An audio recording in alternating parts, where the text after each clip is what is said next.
dilihat dari kesalahan. Nah, dihubungkan dengan mungkin ilustrasi ya kasusnya.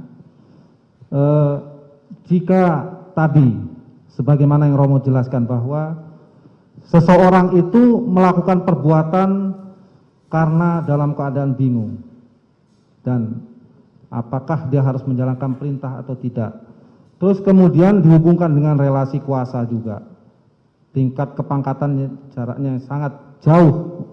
Yang seorang jenderal memerintahkan umpama seorang brigadir. Terus kemudian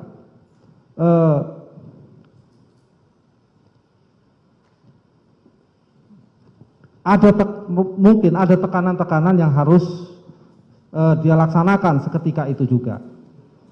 Dan kemudian setelah melakukan itu, ya kan, kemudian dia menyadari dan kemudian berusaha untuk membuka tabir kejahatan yang dilakukan itu tadi. Nah, dari sisi ini, Romo, antara yang memberi perintah dan yang diperintah tadi, sesuai dengan yang Romo jelaskan, ini secara pertanggungjawaban pidananya, ini lebih berat yang mana, Romo? Apakah orang yang memberi perintah atau yang diberi perintah?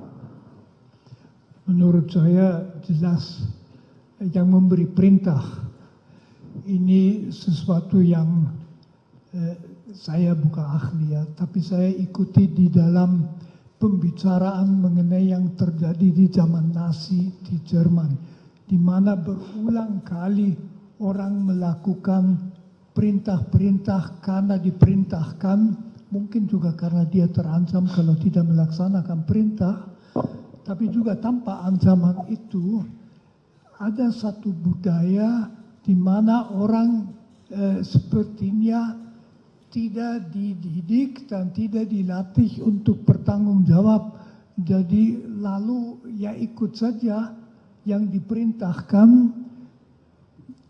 dengan selalu memperhatikan tekanan waktu itu terjadi dalam tersedia beberapa detik untuk mengambil sikap dalam kasus ini.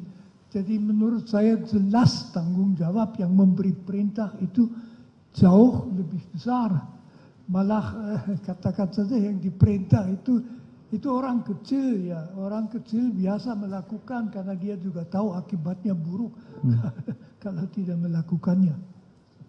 Baik, berarti orang yang mempunyai kuasa dan memberi perintah menurut Romo adalah orang yang mempunyai tanggung jawab besar terhadap perintah yang dia berikan kepada pemberi perintah, walaupun tadi sebagaimana yang Romo perintahkan, perintah yang jahat itu tetap tidak boleh dilakukan secara filsafat moral dan etika.